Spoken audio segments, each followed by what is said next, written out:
The Warriors' future was uncertain. Are they going to break it up? Steve Kerr coming back. They get Jimmy Butler, and they surge all the way through, and now they're through the first round. The Warriors have guys, because of how special their star trio is, they can make the guys around them better. They can elevate the way that they play. And we saw that. Steph Curry, 3 points in the first half, steps up in the second half, 19 points in the second half to carry them home.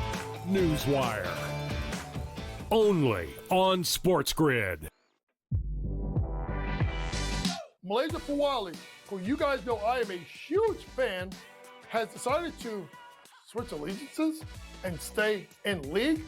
And now she's going to go play for Kim Mulkey. Her, Flau'jae Johnson in the backcourt. It's going to be interesting to watch. You wonder sometimes with roster construction, maybe too much is not too good. Betting above the rim. Only on SportsGrid. I don't know what he was doing taking step-back threes at the end of that regulation when he's got bigs on him and he should be driving to the hole. It's already bad enough that I'm playing with all these NBA and D1 studs that are unstoppable, and I'm the worst one there, and I can still ball with them. But if I start calling fouls, they'll revoke my privileges. Like, I man up when I play with them. Pharrell Coast to Coast. Only on SportsGrid. Two guys that can do it all. Too much electricity this morning. This is a good time. We're having a lot of fun. I had to do a triple take. Ka-ching! Why? Because of parity. I didn't mean to offend. Yeah, it's not going to happen. Load management is a dirty word. Let him rip. You know what? Circumstances provide the results. What? How do you do this once? Oh, Donnie, you got such a good show there. A network that is booming. The Early Line. Only on SportsGrid.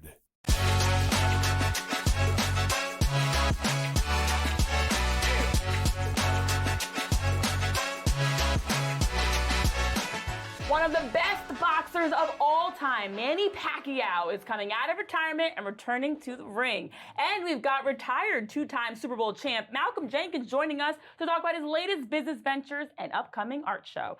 Hello and welcome into Front Office Sports today from our FOS studio in New York City. I'm Renee Washington. Yeah, happy Friday, friends. I'm Baker Machado. Thanks so much for joining us. And of course, every weekday, Renee and I are chatting the biggest stories that are happening in the world of business, sports, and culture. And we got a big show ahead for you, including Malcolm Jenkins. But first, let's dive into the shoot-around.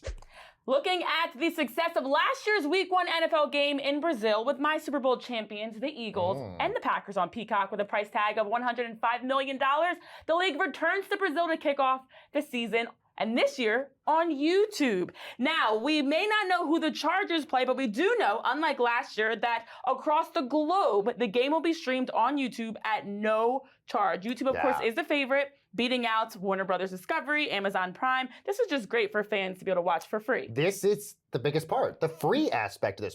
You don't have to sign up for like a subscription to Peacock. You don't got to sign up for Netflix. This is available to everybody, and everybody knows how to use YouTube. And because of the international audience, it being in Brazil, this is a game changer for a company like for YouTube and for the NFL as well. Of course, this isn't the first time YouTube and the NFL have worked together. They're in the midst of that big $14 billion 7-year deal that allows YouTube TV to stream NFL Sunday Ticket. But the cost, I mean, you mentioned $105 million is how much Peacock paid for that. There's reports that maybe it's higher than that, which is going to be crazy. Yeah, what's also crazy is the first and only 8-division champion in boxing history. Manny Pacquiao is coming out of retirement. 46-year-old Pacquiao looks like he still got it when you look at the pictures. Now, he is set to be inducted into the Boxing Hall of Fame next month. He's also been working in politics. He's in a close Senate race in the Philippines. But he returned to the ring for the first time since August 2021, and he's planned to fight Mario Barrios for the WBC Welterweight Championship July 19th in Vegas. Yeah, we don't know like where it's going to be, reportedly because Lady Gaga also is having performances in some of the same arenas, so they have to get that figured out where that's going to happen. But it all, as you mentioned, makes sense that he's going to come out of retirement for an announcement on this because he's got this close Senate race. Apparently, he also is going to be inducted into the Hall of Fame next month as well. So there's a lot of big news nuggets that would allow him to sort of come out and say, look, guess what else is happening? I'm coming out of retirement. Now, he won't officially announce the coming out of retirement, I should say, until after the election, May 12th. So, but it is tentative, and all signs are pointing in the direction he's back. Right. And also a historic deal in Houston. The Texans and rookie wide receiver Jaden Higgins have agreed to a fully guaranteed 4-year, $11 million contract. Now, this marks the first time that a second-round pick in NFL history has had a fully guaranteed contract. And it's remarkable because when you look at this, it's usually only first-round draft picks that get those fully guaranteed contracts. But it says a lot about GM Nick Caserio and the Texans' belief in the number 34 pick from Iowa State. Or the fact that the Texans have no wide receivers on their roster, and they're like, we better give this guy as much of a guaranteed deal as possible, because they obviously lost Stephon Diggs last year. Tank Dell's status obviously questionable as well. He had an incredible combine, and a lot of people had him pegged as one of the top 5 wide receivers going to the draft anyway. We interviewed him for Front Office Sports at Radio Row during the Super Bowl, and he is tall. Exactly. He is one of the tallest wide receivers in the draft as well. So to your point, you're right. Houston obviously has a lot of faith in him, but obviously they need a wide receiver really badly, and he's somebody that they think can develop well for them. Well, I'm glad you mentioned his height, because his build, his height, his catch radius are some of the reasons why they've compared him to someone like wideout Nico Collins and felt like he's deserving of this. They're excited about him, the future of what Higgins can bring to the Texans. Absolutely. Well, over in Pittsburgh, we've got a manager firing, trades, fan problems. The Steelers and the Pirates have been dealing with some issues. I don't know what's going on in the water lately in Pittsburgh, but let's take a look at that in our main event. What in the world is going on in Pittsburgh? Steelers and Pirates, we're talking about you. The Steelers, will start there, have had several teams that are apparently laughing at them. Why, you ask? Because as reports have come out around that trade with the Cowboys around George Pickens, allegedly there were several teams that The Athletic, as they polled, said they were laughing at the thought of a trade for George Pickens involving draft picks. So nobody was in on it except the Cowboys, which, as an Eagles fan, I love. They're the only team that took that deal. But what's also laughable, Aaron Rodgers. We have no idea what's going on with the quarterback room for the Steelers. Of course, in this past offseason alone, losing Justin Fields and Russell Wilson. Now it's Mason Rudolph. Their quarterback room is very, very odd. They drafted Will Howard. We're not really sure who their QB1 is going to be. And they have come out and said they haven't really been talking with Aaron Rodgers. And they even feel like the pursuit of Rodgers is more complex than even AI, as some reports have come out from their team. So very interesting what's going on right now, Baker. You could make the argument maybe because of these moves that they've made, losing Russell Wilson, you mentioned, in Justin Fields, maybe they aren't going to sign Aaron Rodgers because there's just no wide receivers or anybody to be there. Now, they did, I think, upgrade George Pickens, making that acquisition of DK Metcalf from the Seattle Seahawks, who I think is an amazing wide receiver. But there are a lot of question marks for this team, especially given the fact that you look at Mike Tomlin has never had a losing season in Pittsburgh. I mean, I'm not saying that they're not going to make the playoffs. There's clearly a ton of question marks for the Steelers, but I don't know necessarily if Aaron Rodgers solves any issues for them. And if you're Aaron Rodgers, do you even want to go to the Steelers, I don't know if DK Metcalf, Darius Slay, those type of acquisitions are enough for Aaron Rodgers to want to go there and think this is a team that could be over even 500.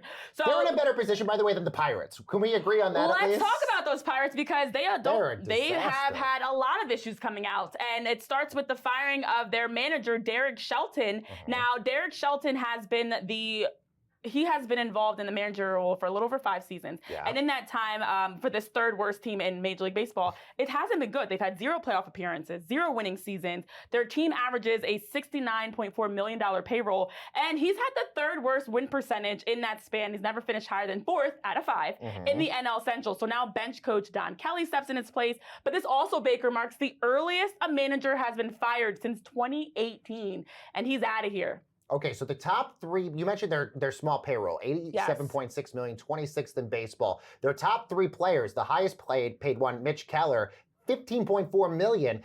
Paul Skeens isn't anywhere even in the top 5 highest paid players on that roster. And if you look at them, and you mentioned the postseason, nobody's been on a drought longer than them. I mean, 9 years. The Angels are the only ones that have come close to that. Since the last time, get this, the Pirates made the postseason, which was 2015, and that was a good year, by the way.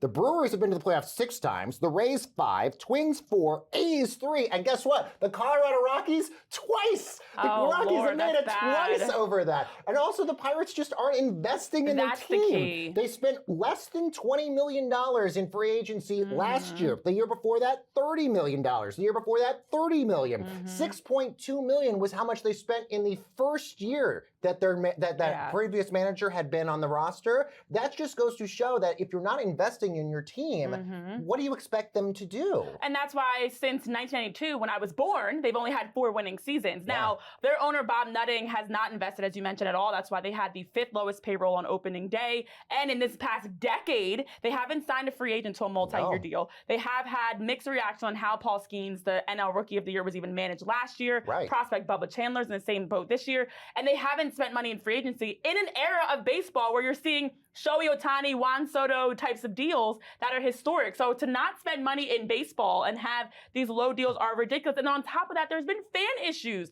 We had a fan that got into an altercation, was harassing a concession stands worker, then spit on an employee. There was fighting, there was a belt whipping, there was spit exchange. There was a 20-year-old college football player that fell, who is doing better, thankfully, working towards rehab. But this has just been, I don't know what's going on at PNC Park. I don't know what's going on with the Pirates, but it's been a lot. This gets to a larger existential problem with Major League Baseball, which is the teams like the Dodgers and the Yankees who continue to invest in their team, and the small market teams like the Rockies and the Pirates who complain about those big market teams. But and this is why there's talk that maybe we're going to have a labor stoppage because of this. The point is, you can't complain when other teams like the Royals and even the Brewers are making the playoffs, but you are not. Yeah, and that's why, I mean, the largest deal that we've seen over a decade ago for the Pirates, a 3-year, $39 million deal for Francisco Liriano. Haven't done much, but we've got much coming up here because Malcolm Jenkins, 2-time Super Bowl champ, is joining us to talk about his winning on and off the field now in business and art. Don't go anywhere. We'll be back after this break.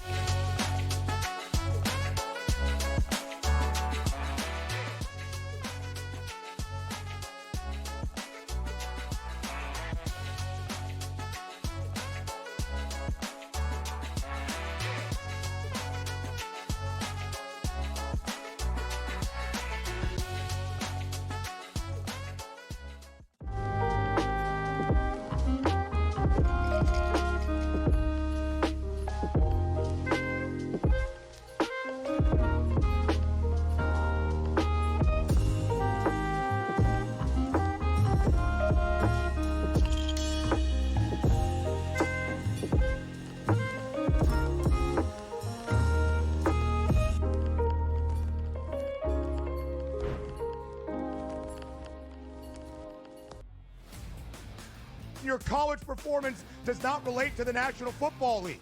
It never does. They played side by side with each other, and he wasn't as good as Quinn Ewers. That's an issue. That's a major issue. It wasn't that it wasn't as good as Quinn Ewers. Ever got to Texas. It wasn't that it wasn't as good as Quinn Ewers. It was Quinn Ewers' program, which Steve Sarkisian made very clear the entirety of the time that Arch Manning was in Austin. So for you to argue that because Ewers is a 7th-round pick, Arch Manning is not that good and not deserving of being first overall is asinine. It is wrong. It is incorrect. He's going to be number 1 overall. My whole thing was I'm buying you're doing your thing now where you double down on a take that is incorrect. The best quarterback prospect to ever hit college football can't play. He's over not, a 7th-round There were pick 2 who didn't even perfectly play rated good. quarterback recruits in the history of the sport. Quinn Ewers couldn't even play at Ohio State. He couldn't even play at Ohio State. Quinn Ewers. Go look it up.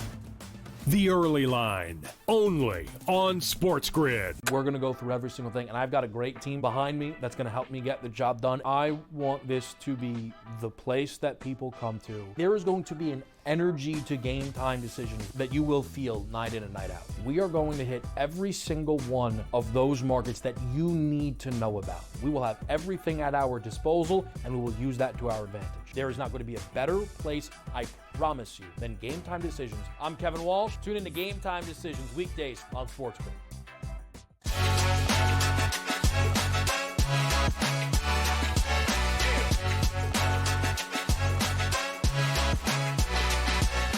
And welcome back into Front Office Sports today. Alongside Baker and myself, Renee, we've got a champ in the house. 2-time Super Bowl champion, former NFL star, activist, philanthropist, business owner, Malcolm Jenkins. So nice to have you in studio. Yes. Now, I love the work that you do with the Malcolm Jenkins Foundation, and most recently, as you're getting into and doing more in the space of art. The Game of Art, We're in This Together fundraiser. It's an exciting time. You've got your event next week, an auction as well.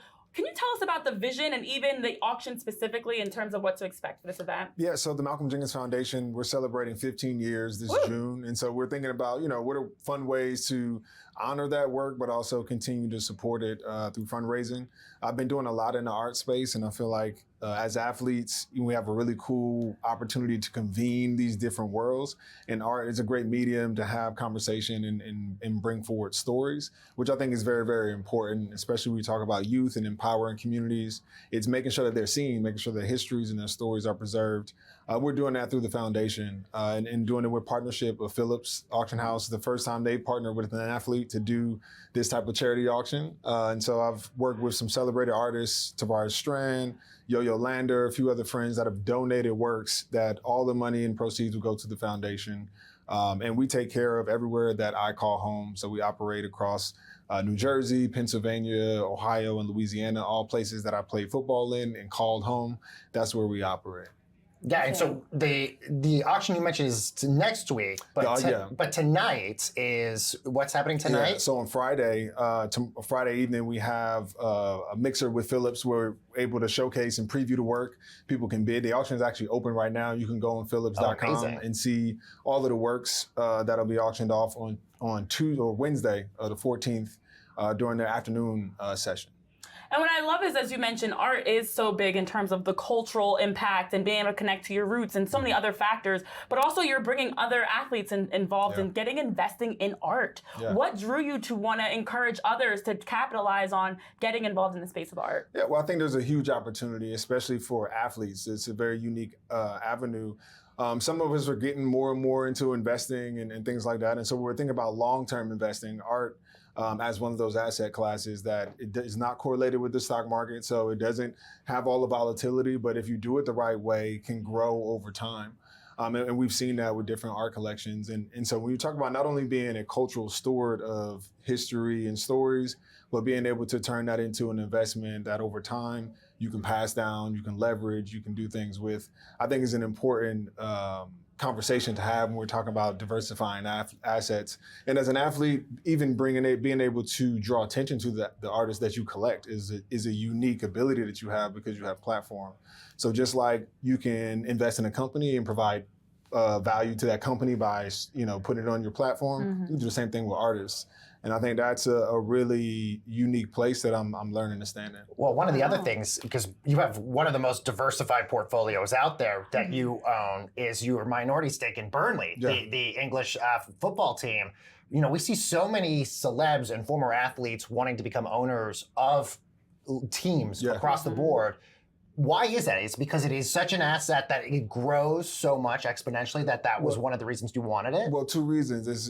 Sports is what we know best. We're experts in that field, right? From every aspect of it, how to build a personal brand all the way to how the back end of the business goes. And then I think, secondly, when you look at, especially in my case, the NFL, some of these sports teams, the best investments that are out there. Yeah. Right? They've got TV deals that are locked in. They've got revenue for 10 years straight. There are not many investments out there that are going to, you can get into like that. So I think you see more and more athletes wanting to take, not only to participate in the sport, but to participate in the equity of it and the value that they're helping to bring to these sports. And so looking at the NFL, looking at leagues like the EPL, that's how I got into Burnley. And even now, obviously, a lot of hype around the WNBA. Yeah, and NWSL too. Yeah, these are growing emerging leagues that are looking for investments. So athletes, I think, are primed to kind of put themselves or wedge themselves in that situation, being not only stewards of the game and ambassadors of the game, but experts at what it takes to elevate it. Well, talk about being an expert. You're known for your high IQ on the football field, but also when you look at the business side, the ability to be the first NFL player to have an ownership as an investor, a minority investor with Burnley, to be the first in the Premier League, to be able to have now your 28th franchise. Congrats on that. That just opened up in Hamilton, New Jersey with Wingstop. How have you been able to be ahead of the curve, to lead and be that trailblazer in terms of business ventures? Is there a specific person? Is it just, you researching? What's helped you be able to be the first and help open these doors for others as well? Teamwork. I come from I've been bred in team sports. And so I know anything that you're trying to accomplish that's bigger than you requires other people. And I've been blessed to have a really dynamic team early on in my career. We've been building, we didn't wait till I retired to try to do things. My second year in the league, and we started, getting into real estate. We started building franchises. And so now we're in a position to help others, which is really cool. Understanding that this blueprint is not common. We're not the first to do it. I can look at people like LeBron, and he's a model that we've looked at as far as building things out. People like Junior Bridgman is a great example. But those models need to be replicated. They need to be shown. And I think, one of the things I try to do is push myself, into different spaces to learn, knowing that there are a ton of other athletes or a ton of people that are just watching that example and learning from the mistakes, the successes, all of it. So I really enjoy being at the forefront of that. And it comes really down to my team that has been helping me build it the whole way. Do you want to be an NFL owner or invest in an NFL team one day? Is that something that's ever crossed your mind? I would definitely want to invest in the NFL. Like I said, from an investment standpoint alone, it's probably the best, one of the best investments out there. But as far as, again, the game, being involved, I think from that high level is definitely something that's interesting. And because I've sat in every seat when players union, sat across from negotiations, been a player for 13 years, and now even on a fan standpoint and understanding the fan experience, those are invaluable, insights that I think can help any franchise. Stepping outside the box, and also with a great event coming up this week. More that you're accomplishing and looking forward to doing that. So watching, I should say, you do that. So thank you, Malcolm, so much for taking time to join us here on Front Office Sports today. It's been a pleasure hearing about all the different ventures.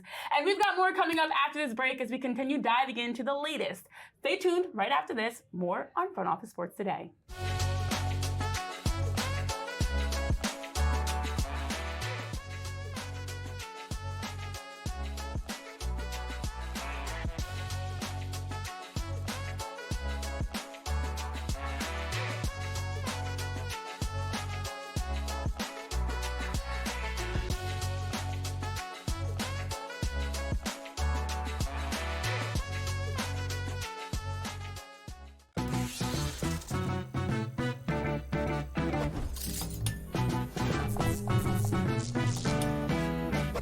Knows how to show love to our everyday heroes. So if you're a first responder, you are in for some perks.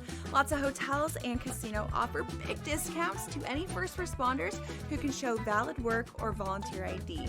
So treat yourself to a discounted stay. You deserve it. See you in Las Vegas. Let's get lucky.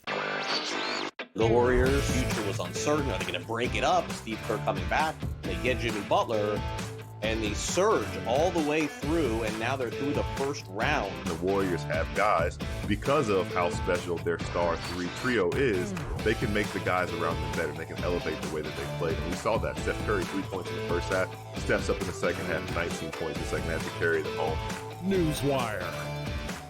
Only on SportsGrid. Under him was Sharon Moore, who also participated in the cheating scandal with Connor Stallions. So you know what happens to him? He doesn't lose his job. He doesn't get a 10-year show cause. He gets to keep his job, and they go, we're just going to suspend you for 2 games next season. Now, all of a sudden, they're coming out with everything that we knew to be pretty much true when it was happening.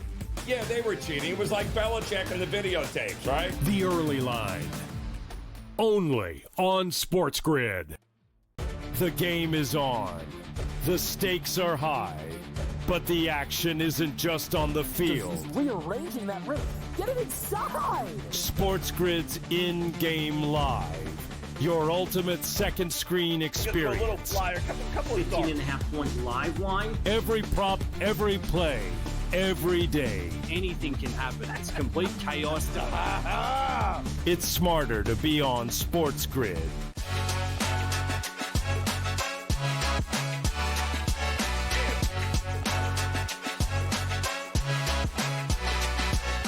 Welcome back to Front Office Sports today. Baker, Renee here, and our FOS multimedia reporter, Daryl Barnes, was down at our Breaking Barrier Summit yesterday. It's an event celebrating inspirational, powerful bosses, women in sports.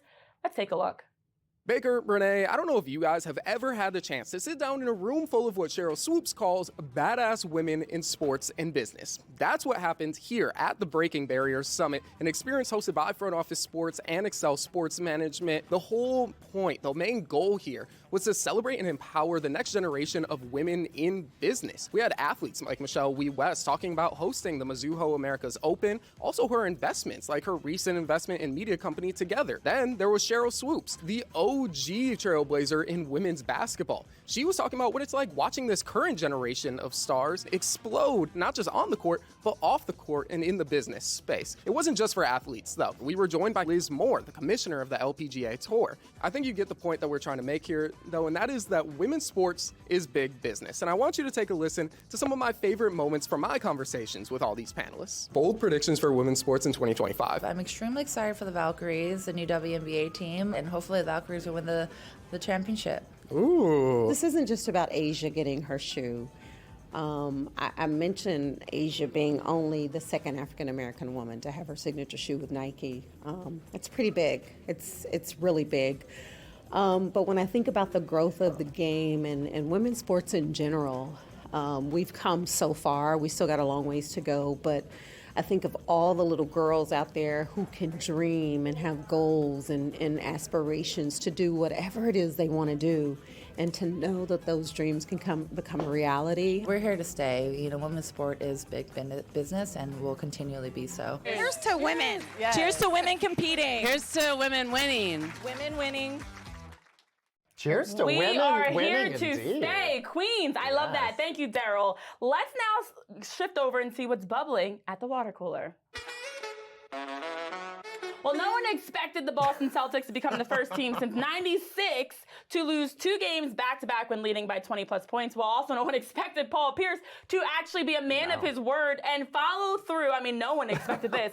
He made it, though, guys. Paul Pierce made it. He did walk to work, and much like the flu game that he had years ago as a Celtic, he had to be walked in with a wheelchair. Okay, so what I love so much about this, yes, FS1 is going all in on this. Love this. That he walked in. If you missed this, obviously, he said he didn't think that the Celtics would lose the game, and if they did, he would walk the 8 hours to work, you know, in his bathrobe and no shoes, but he made it into the Fox set. What I find to be so interesting, he lives in Calabasas, where the Kardashians live. So that is a little bit of a trek to Century City, where they have the Fox studios. But this is, you know, great. It's funny for Paul Pierce. The thing I thought was so hilarious, he posted his step count.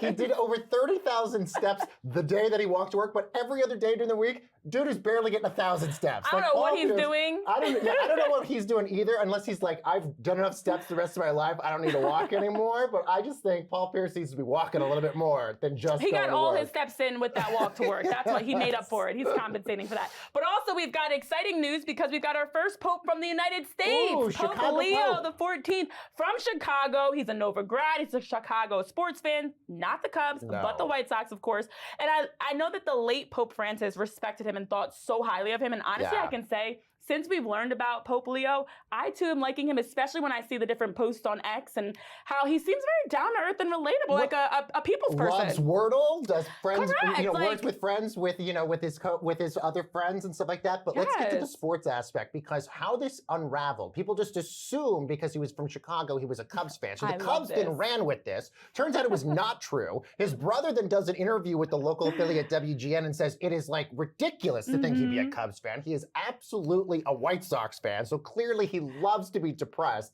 But then also, and that makes him loyal. Yes, you stick yes, with true. the White Sox. But he also seems like he's a Bulls fan as well. And then you mentioned Villanova. People then theorize on X that maybe he's a Knicks fan because of all the Villanova players on there. But I love this. I think this is a great connection that people have to somebody like him, you know, to a high deity like him. And I think this is just a great story. And it's a great moment because we're talking about the Pope. And I think to have the Pope be someone that is so relatable, that is so down to earth, that has a lot of correlation in sports and entertainment and so many different things, it's fun to see. And it's fun to see him like emerging in the spotlight and us learning a little bit about him. Especially I saw a post saying like now he's going to get a stained glass of Michael Jordan. Like I love that they're taking this and running with this. The memes were great because some of the memes were him walking out to the Alan Parsons Project song that they do at Bulls games. The internet is undefeated again. But we also have an exciting show coming your way on Monday. That does it for us. The final episode of the week week and the final episode of Front Office Sports Today, you can tune in on Monday as we kick off the week with ESPN draft analyst Matt Miller joining us. So as always, thank you for joining us. We'll see you guys next time. Have a great rest of your week.